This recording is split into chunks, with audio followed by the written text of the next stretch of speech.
First at 5. From the University of Florida's College of Journalism and Communications, you're watching WUFT News. You've heard it said the rich get richer and the poor get poorer. Nowadays, that cliche is measured as an income gap. And it may surprise you to learn Alachua County ranks as a prime example. Good evening, I'm Taylor Nunez. And I'm Larissa Scott. Census data puts Alachua County 26th in the nation for the largest income gap, out of more than 800 counties where it was identified as a problem. WUFT's Jessica Barreto joins us with more. Hi ladies, yeah, there's a lot of programs out there, but now there's one specifically designed for those who have recently become unemployed. Now, Alachua County says the national stats may be exaggerated by Gainesville being a college town with so much student data in the mix. But those who work in the trenches know poverty is a real problem across Alachua County's permanent residents. The County Department and Community Services says the widening of the income gap is rooted in the after effects of the economic crash in late 2008. Alachua County is still in economic recovery mode. Poverty has been elevated since the recession, and according to 2013 census estimates, the income gap in Alachua County is now the 26th largest in the nation. For the last 3 years, a County Department of Community Support Services has led an effort to close that gap through a community stabilization program. It's the go-to resource for newly impoverished families who were left jobless. With the downturn, we saw more people who had never had to access government services. Once these clients are ready to re-enter the workforce, their first stop is here to seek the help of Marie Smalls. We are working every day in every aspect of the 9 programs here within Alachua County Community Support Services to bridge the gap. The Community Stabilization Program helps with things like resume building and interviewing tips to get people back on track to land a job. You would truly be amazed at the number of people that don't know the difference between an applicant and an application, that don't know the difference between an employer and an employee. And that's where I come in. For more information on the Community Stabilization Project, you can visit Alachua County's website. Gainesville police have a piece of DNA evidence they believe could be linked to the man behind the recent attacks on women on and near the UF campus. Casting a wide net in the search, GPD and University Police have been collecting voluntary DNA samples from tall white males who fit the general description of the attacker. John Mills is a privacy rights expert at UF and says police are legally able to collect DNAs as long as they also collect a consent form. It's important as to how they do it in terms of consent, in terms of rather than it being intrusive and random to thousands of people, if it in fact is targeted based on some circumstance other than a very general physical description. Between the 2 police agencies, the number of voluntary samples collected is up to at least 40 with no matches so far. After 4 recent drive-by shootings, some injuring children, hundreds of people gathered in Ocala yesterday evening to call for an end to the violence. The Ocala Police Department and local religious leaders held the prayer vigils. The Freedom from Religion Foundation objected, but the police department refused to cancel the event, saying that would violate community members' rights to convene. Police Chief Greg Graham says patrols have been increased to help prevent future shootings, and he hopes the community willpower leads to fresh tips to solve the recent cases. We've had cooler than normal temperatures lately. We have. I actually had to put on a jacket this morning. That was nice. That's nice. Let's see how long this cooler weather will last. UF forecaster Sean Bellafury joins us now from the Weather Center. Those temperatures will last at least through the evening tonight, but I think we're going to see a little bit more heat and a little bit more humidity come this time tomorrow.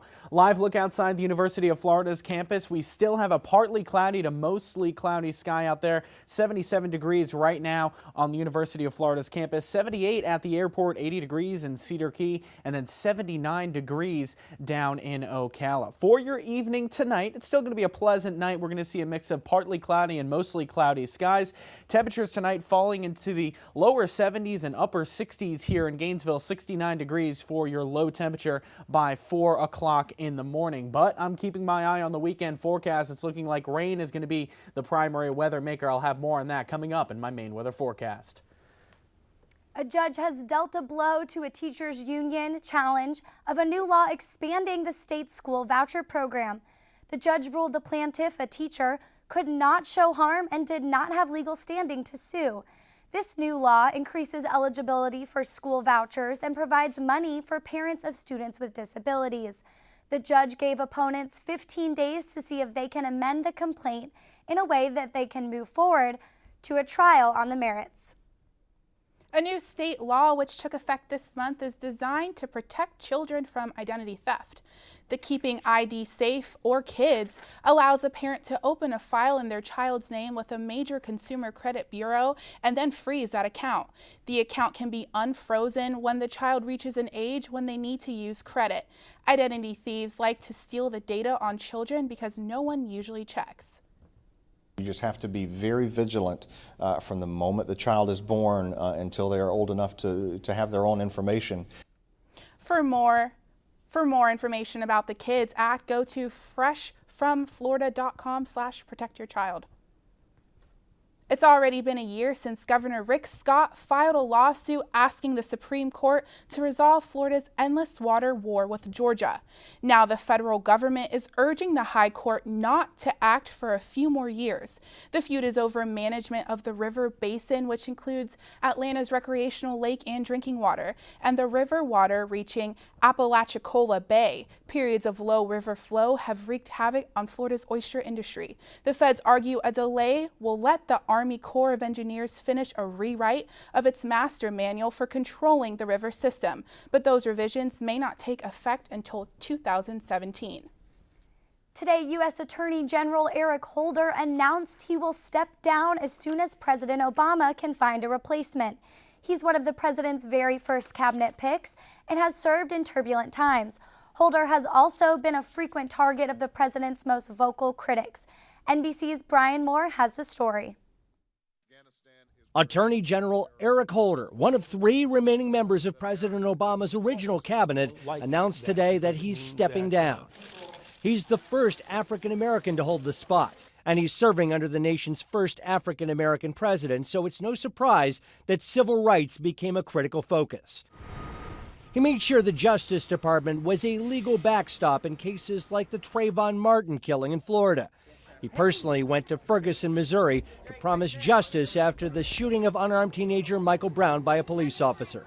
We want to help as best we can, and we also want to listen. That's the main part of this trip. We want to listen. The Holder Justice Department took a leading role in the defense of voting rights and the battle over immigration laws. We are gathered here this morning to celebrate the joining of these couples in marriage. And same-sex marriage. 5.5 years as the nation's top law enforcement officer that were not without controversy. Congressional Republicans held him in contempt for refusing to cooperate in their investigation of the Fast and Furious gun walking program. He personally approved the NSA's massive gathering of phone records of millions of law-abiding Americans. He departs at a critical time, with the president fighting Congress over executive orders and the White House ability to continue the fight against terrorists without the consent of Congress. Brian Moore, NBC News, Washington. Holder says he'll step down as soon as President Obama can find a replacement confirmed. If that happens soon after the November election, it will be with the current Senate mix.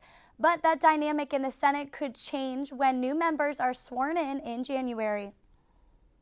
There's plenty more to come on WFT's News First at 5. Marion County loses out on a nursing home for veterans, but hopes it's just a temporary setback. And there's a new warning that months ahead will be a critical time for containing the Ebola epidemic. We'll be back in 90 seconds.